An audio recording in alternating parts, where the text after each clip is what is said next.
Good afternoon. It's afternoon. And welcome to the weekend edition of the Pop Culture Jungle, where we focus in on a single topic. Today we are talking about Snow White. Again, we've talked about it a couple times. But we are talking about the actual movie review. We did go see that today, at least I did, with a couple of friends. Justin is supposed to be seeing it by Tuesday to give us a review. We'll see if that happens. It was not good. So I'm going to put that out there now. We're going to talk about it. We're going to try to break it down. We're going to go through track lists and such and just kind of see. Not all bad. There is positives from it. There is actually a song from the movie that is probably going to make it to my normal playlist that I watch, which is surprising. I did not expect much to come out of this. So let's jump into that. Let's get into it. We're going to go ahead and bring up over here the secondary screen, because we got my notes of the song list.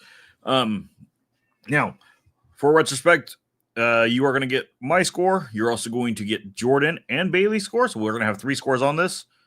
And then we're going to average those out to our over 10, like always. We'll get to that at the end.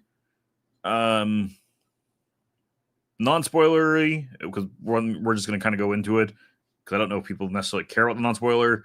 If you do, it's fine. Rachel Zegler probably is giving the best performance in the movie. However, I would still rank it as mid to passable. When it comes to singing, Rachel Zegler is the best singer in the movie, but that's about as far as we can go with that. Would I watch it again? No, I won't. I was bored, and I like the original. There was so much that strayed away from it. Is it a good one just to watch?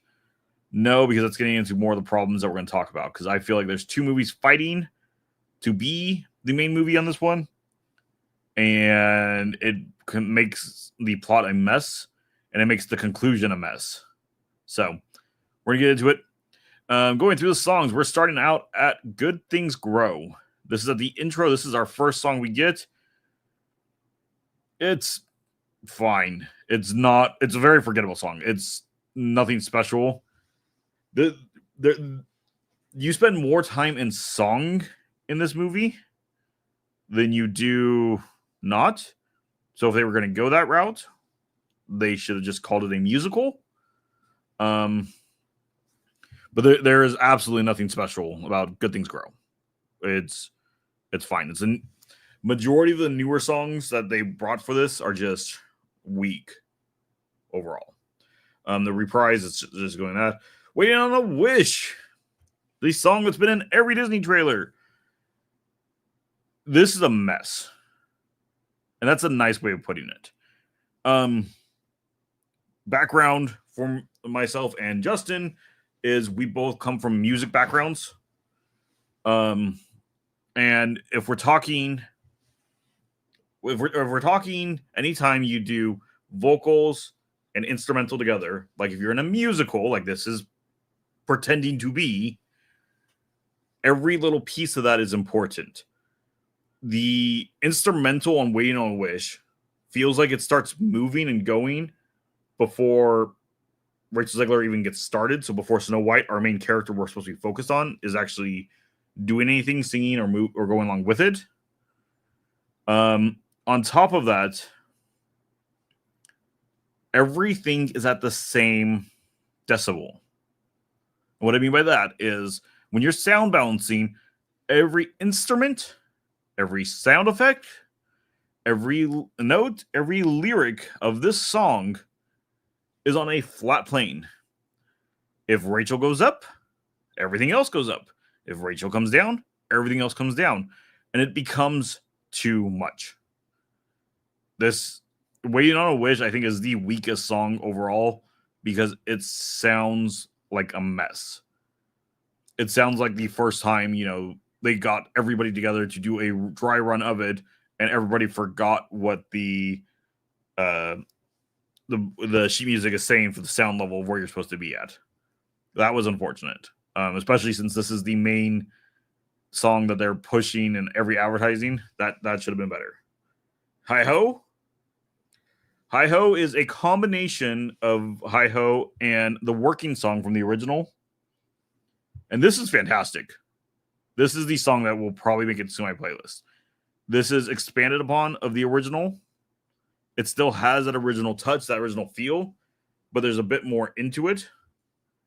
And as a song piece, it's great. I actually went ahead and was smiling during this part, and I actually enjoyed it.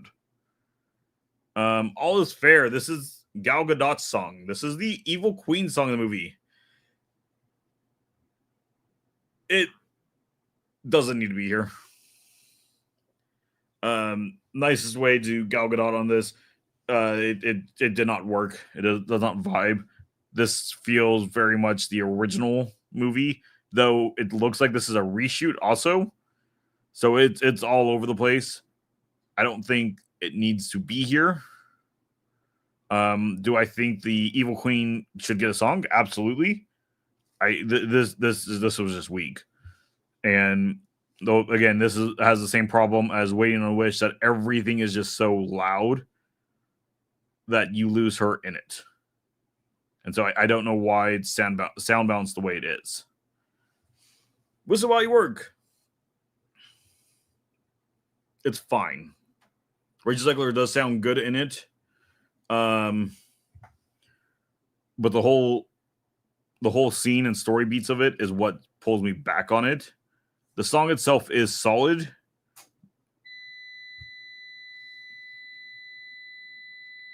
Come on. I'm sure that's audibly visible, hearable.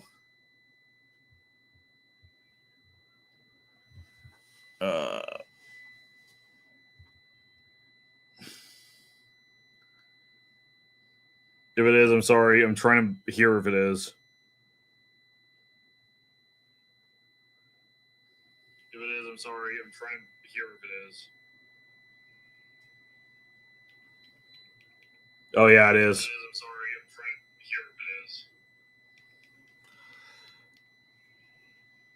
Oh, yeah, it is. We'll be back after these technical difficulties.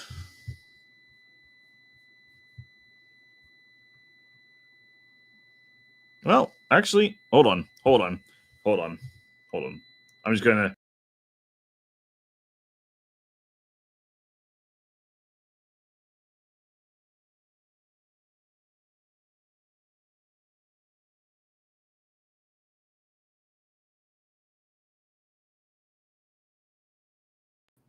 Okay, we're on a time limit. I lose my screen and my notes. That's fun.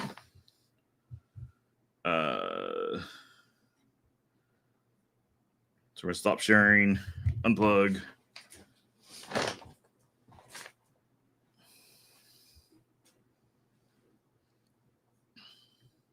There we go. Okay. Okay, we're fine. We can do this. Would you... Do you mind?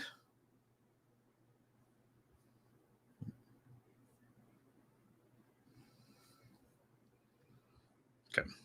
There we go. There we go. We're back in action. Maybe.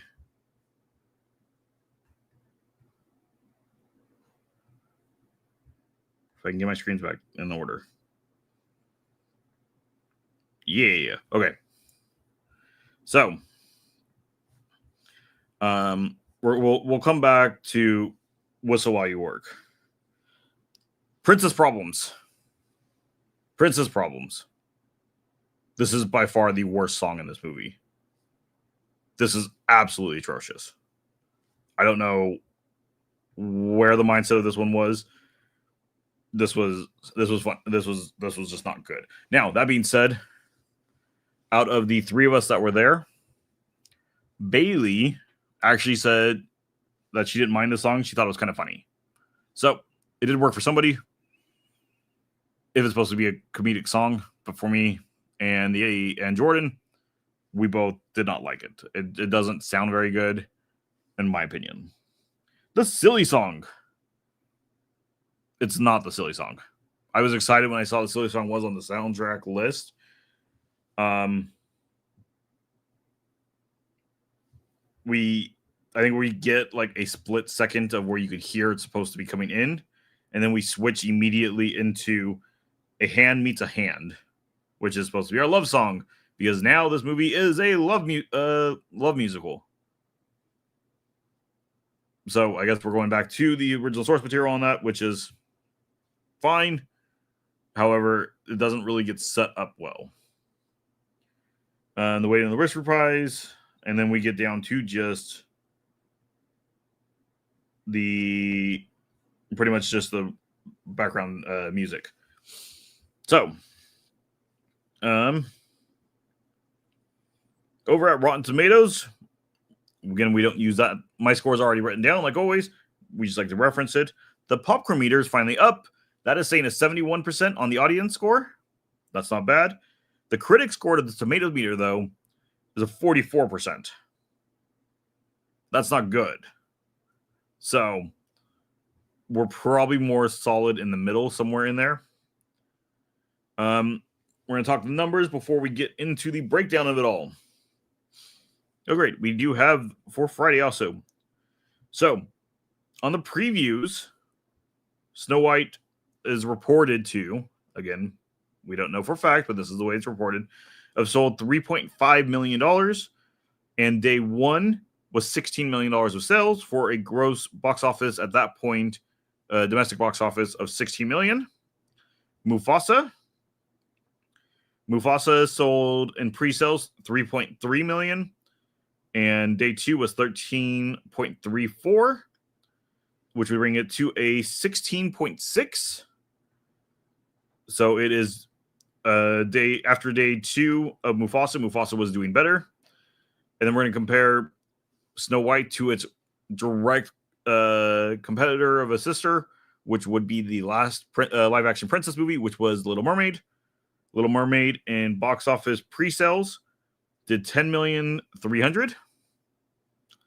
And on day one, did $38.1 million for a $48.4 million after day two, or after day one. So it is falling well behind where Little Mermaid did come in at. We will do an update to that on Tuesday during the regular Pop Culture Jungle, because we'll have the full weekend at that point, which will be interesting to compare how that's doing. But so far, that is not good for the numbers. The movie itself, Rachel Zegler is doing the best job in the acting roles, in my opinion, of this movie. That is not to degrade from anybody else in it. That is not to necessarily say she's doing great. She is doing mid to passable acting, in my opinion. When it comes to music and singing, her vocals are wonderful. She is a singer. Gal Gadot, this does not feel like a role meant for her. And I know from an interview I saw, this is the first time she got to play the villain, and she seems to struggle with it. Snow White is the most disliked Disney remakes all time since The Little Mermaid. Right now, Nanny Moreo. Right now, that looks like it's the case online. I'm trying to come in, and honestly, I wasn't excited to go in to go see this one just because of the previews we have seen. It was fine. It's not good. I won't go see it again. I won't suggest it to anybody, which helps lead to seeing where my score is going to come in. Now, again, as I put it earlier on in the video, there were three of us there. And Bailey, one of the three that was there, she did say she enjoyed it. She gave it a 3 out of 5. Spoiler alert on that for later on. But she won't watch it again either. But as she put it, to defend it, she doesn't necessarily care that much about Snow White in the first place. When we're looking at the original stuff, compared to the original, how Hi Ho and the Working Song is actually much better than I thought they were going to be. And I'm surprised they're not being used more in marketing or whatnot, because to me, those scenes were actually set up pretty well and they're actually pretty fantastic. Let's see. Let's get back into it. Gal Gadot it is clear she is trying too hard through this. She's trying to get those parts, get those points. Which the moments where it feels natural by her, she's doing fine and fantastic. But there's so many scenes where you can see she's trying to portray herself as the villain, which she is the villain, but it feels too forced. I need a cast list. That's what I'm missing. Cast list of Snow White.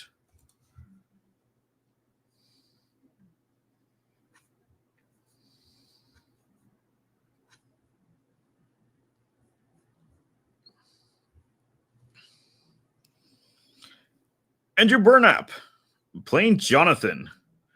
Now going back to the weird interview that Rachel Zegler did years ago, where she made it clear this was not going to be a love story, that the Snow White was saved by the prince, because Andrew is not the prince. He is not. He is a bandit. However, in the first false ending, she is still saved by him, by True Love's Kiss. So that was clearly one of the reshoots. He feels awkward more than anything in almost every scene he's in. And that's the best way I can put that. Like a good analogy that I came up with when I was talking to the friends who went with me. I feel like I was watching Medieval Times in the sense of how they were acting, which is not good when we're talking a $300 million movie. Again, Disney's saying 280, but we know there was reshoots, so I'm thinking it's closer to 3 or above, and everybody's predicting above 3. At 300 million, it should not feel like we're watching Medieval Times. Sorry to say that. The scene setup. All the scenes feel set up more so as if we're watching Descendants, which was a Disney Channel movie. In fact, do we have Descendants budget? I'm sure they don't have that listed, but let's see. The budgets for the Descendants franchise films. Okay, so the first film was 10 million. Descendants 2 was 12 million. Descendants 3 was 15 million. And then it jumped to 85 million for the Rise of the Lost Isle. So for the cost of all 4 of those, we legitimately get a third of the budget for this. And this feels like it is legitimately shot the same way. Every scene feels so small by the way they have to blur it for the soundstage they're on.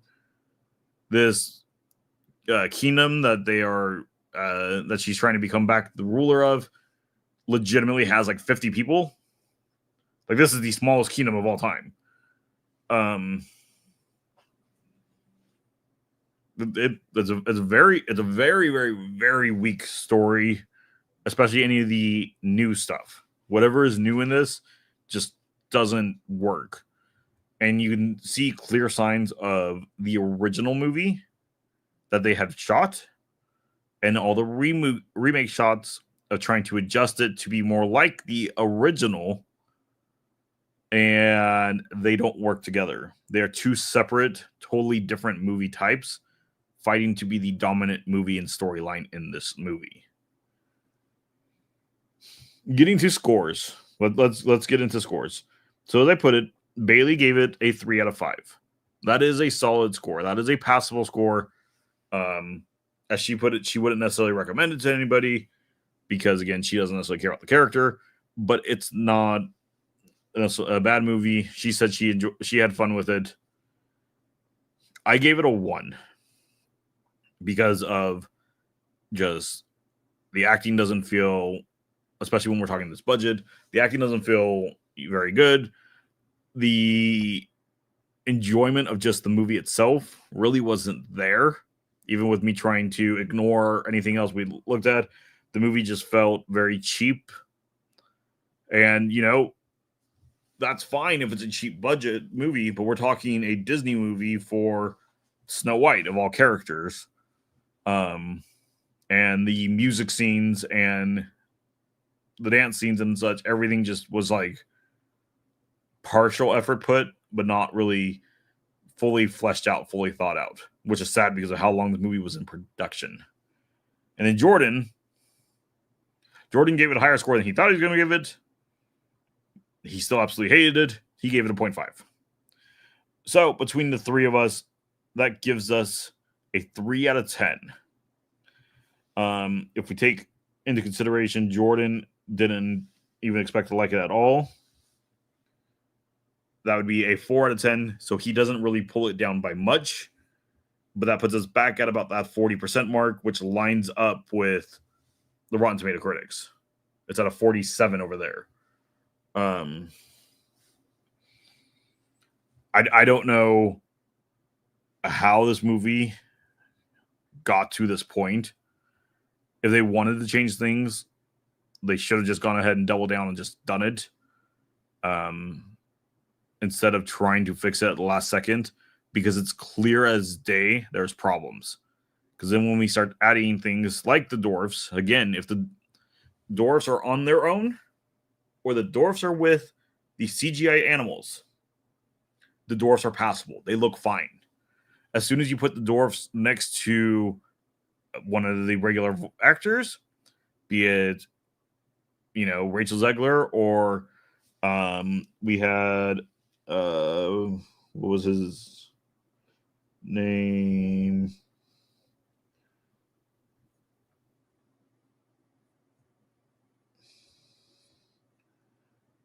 Which one are you?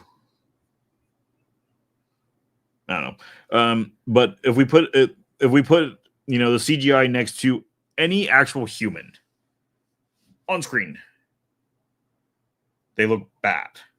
And that's not because the models are bad. Again, on their own, they look fine.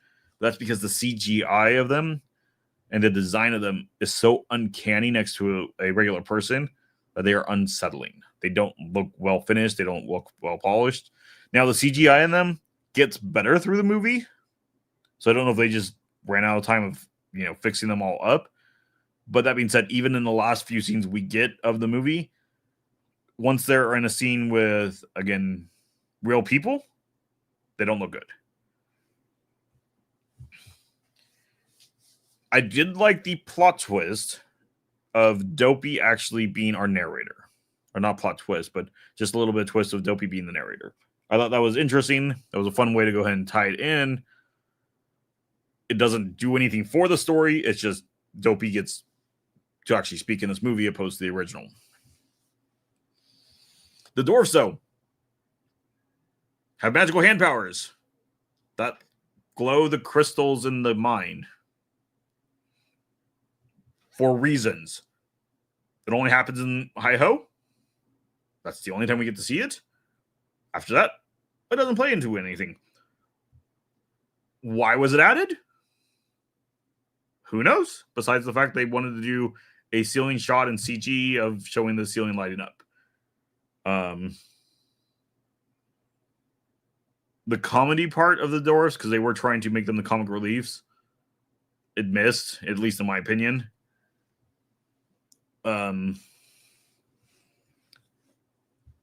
Again, my favorite song was Hi-Ho. I like how they go ahead and give a little bit more.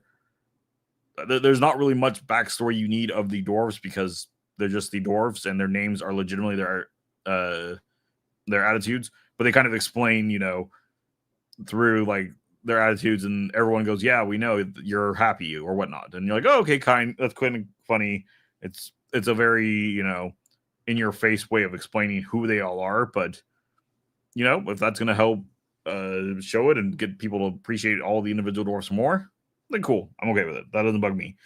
What does bug me, the original source material Snow White runs through the forest after the huntsman tells her to run. While she's running through the forest, she is again supposed to be a 12-year-old girl, I think it is, and the forest is scary. The trees are scary. She feels very small in every scene. These scenes aren't scary. They don't give that set of fear. It's just Zegler running through a forest, and then all of a sudden the tree comes to life, and she falls through the ground to a river, and then comes out of the river. And less than a scene later, all of a sudden her dress is completely dry while she's laying on the forest floor waiting for animals to wake her up. Really, is what happens. The continuity of these scenes doesn't flow. We then continue on from there. They lead her to the cottage, which again is now portraying back to the original. At this point, she would enter the cottage. She goes around and explores, sees everything, all the little beds and such, and starts wondering if these are children and such, but the house is very dirty. So she gets the animals to help her clean the house, and she starts dinner, gets tired to go take a nap. The dwarfs show up. Dwarfs trying to figure out why food is going on, and then we have the funny scene of them trying to figure out who's up laying in the bed. They find out it's Princess. She sends them out to go do the washing song. This one decided to take a different turn. Instead, once she gets led to the cottage, she gets in. She kind of looks around for a quick second. They lead her up the stairs. She goes and takes a nap for legitimately a day, while the dwarfs are. We go to the working song, and the dwarfs legitimately just got there and started working for the day. Like this scene is just odd. Dwarfs come back. They take off all their gear. They go upstairs. And then they run into her, and then we get through, the whole joking of like, oh, wait, what are you kind of situation. And then we just go, okay, just stay here for the night. And we just end the scene. Like, there's no setup. There's no build up. There's no reason for this random princess to be in their house. And Grumpy's the only one's just like, no, we don't need her here. Kick her out. Besides that, everybody else is like, no, just stay here because you're the princess, I guess, is the only reason. It's very odd. Again, the whole Snow White staying there is kind of a thank you from the dwarfs for all she did that day to let her stay there that night. And then she earns their trust the next day. The silly song I was excited for doesn't exist. It's one of the most popular songs of the original one. So as I'm Wishing and Someday My Prince Will Come. Again, songs extremely popular from the first one. Still used by the Disney company today. Just cut. Once we came back to the original source material and trying to fix things back to that, they could have added those back. They would have been fine. They would have worked. You could have fit them in there. You spent every other second of the movie singing. I don't know. Is it good? No. Did I enjoy it? No. Will I go see it again? Still no. Do I recommend it to people at theaters? No. Don't spend money on it unless you're a diehard Snow White fan, which I think you're not going to enjoy it because this is not a Snow White movie. Even Snow White and the Huntsman with is that the girl from Twilight, I believe that one is. Snow White and the Huntsman. Yeah, Kristen Stewart. Like that's not trying to portray itself as a nod to the original. That is its own story, just using the original source material of the stories of Snow White as a very loose setup for it. And that's fun. That is a fun movie. It's not good, but it's a fun movie.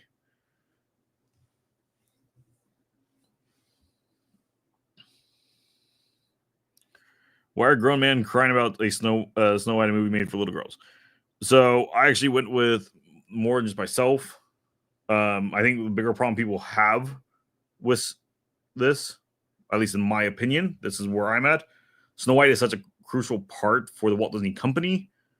It should have been given better treatment. If we look at Little Mermaid as a reference, the Little Mermaid live action, it actually was fine.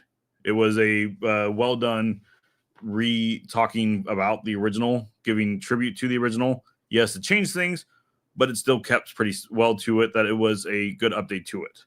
If we look at the trailers for Lilo and Stitch, that looks fantastic. That looks like it's being done very, very well. Snow White is such a important character, an important movie for the Walt Disney Company, that without them, we wouldn't get animated movies anywhere else. That is the first animated feature. And that is where I think people are more upset about. What is the best live action Snow White? That's a question. So I was just talking, the Snow Whites and the Huntsman was, in my opinion, a fun movie. I'm trying to remember what the other Snow White live actions are. It's been a long time since I watched. So one quick second, let's pull them up. Snow White live action movies. Let's see. Mirror Mirror is kind of a Snow White one, and that one was extremely fun. That one was actually very enjoyable. And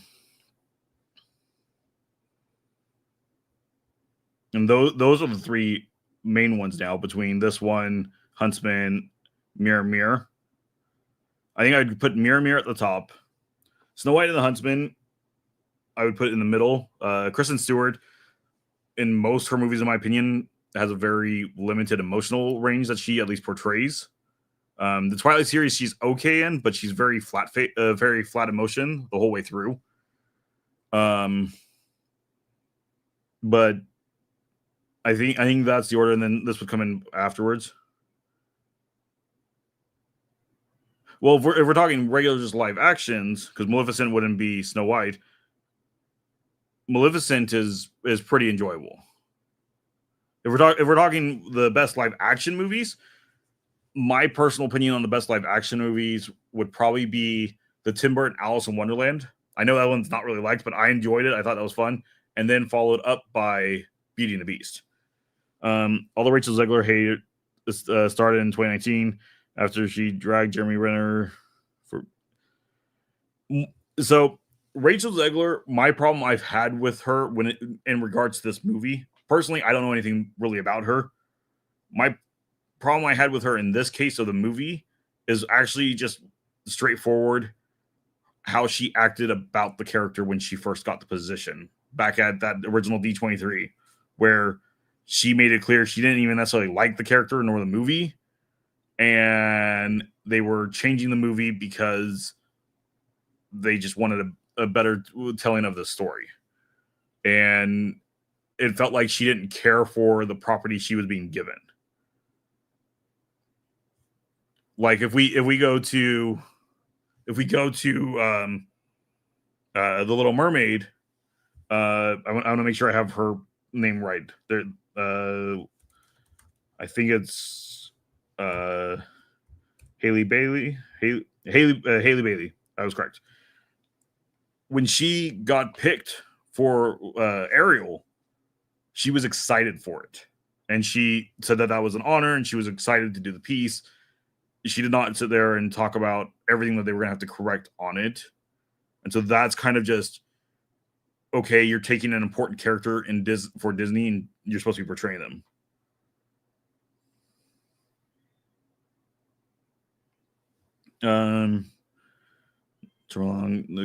The God goes off on Disney Marvel for firing Jonathan Majors and pretending to take a moral stance, yet not firing actor Jeremy Renner when his wife faced abuse allegations from his ex-wife.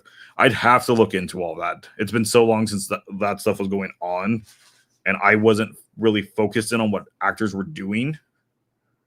And so I don't want to go ahead and make a comment on something I personally don't know about. We try to keep very fair and honest about whatever we're talking about or whoever we're talking about. We just try to stick more to the facts of it. So that one.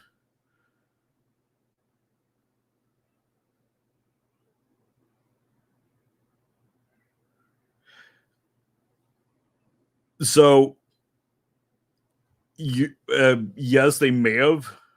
We did 2 weeks ago. We did a video where we went back and we did bring up that interview. I've gone back and watched that whole interview and watched the whole time when she walks up to the to the reporter, makes her whole set of statements, and then walks away. And so I've seen the full context around it, and that context doesn't necessarily help more either. And no, yeah. Again, people have gone ahead and straightforward in a lot of these situations have tried to adjust it to make her look even worse and get people mad at her. She has had times on her own where she's making comments she should be more thoughtful of, in my opinion. But again, when going into this, we weren't judging this based on her. Wonder Woman star Gal Gadot. Anyone who is not a fan.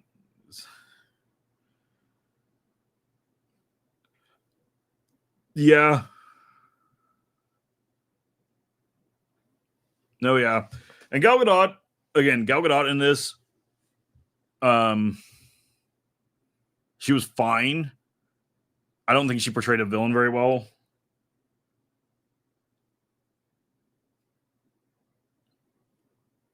I think it was clear that this was outside of her comfort zone, which is good. You should go outside your comfort zone, but it wasn't working. Again, as I put way back at the very, very beginning, my opinion on this one, Rachel Zegler is the hardest working actress or actor in this movie. And yeah, she gets no hate. No. If you are making bad comments on the internet, you should go and be called out for whatever it is. Straightforward. Because it doesn't matter whatever side of the aisle you're on of it, you should be respectful for everybody else's opinion. And yes, there has been more hate focused on Zegler, the race swap hate. My opinion is straightforward. If you can portray the part and you're being hired based on your skill, I don't look at it that way. I don't. Frankly enough, the musical they're doing for Hercules in London, and the cast they have for that, frankly enough, they all can belt, they all can sing. It's a musical, it's a Broadway show. I'm all for it.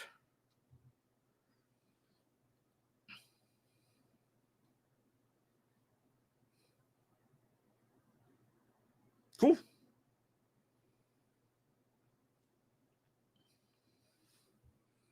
I do not know Dean Cain, so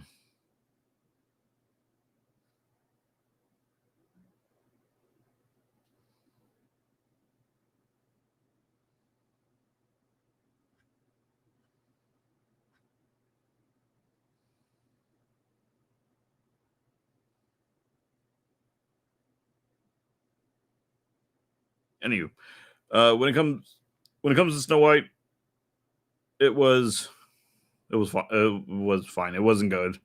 I don't recommend it.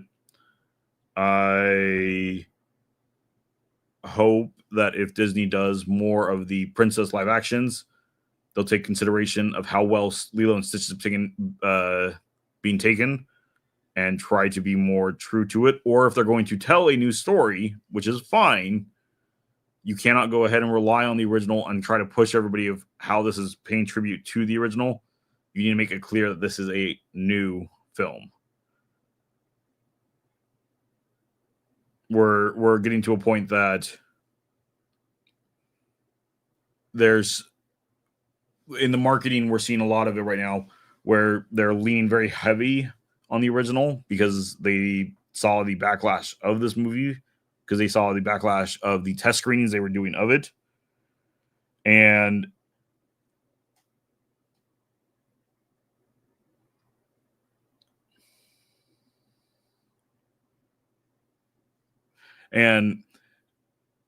I think that hurt it. Was the original movie good? I don't know, because we do have a lot of pieces of that. The two movies are fighting each other, but the new concoction we have of the two of them just doesn't work, doesn't flow, in my opinion. But that being said, we're running out of battery because we had to shut off some more power because of issues. If you made this part of the video, be sure to like, subscribe, follow. Be sure to check out the Normal Tuesday Talks Normal Pop Culture Jungle, which is on every Tuesday at 6 p.m. Pacific Standard Time, where we will be hanging out with Justin. Until then, see you later.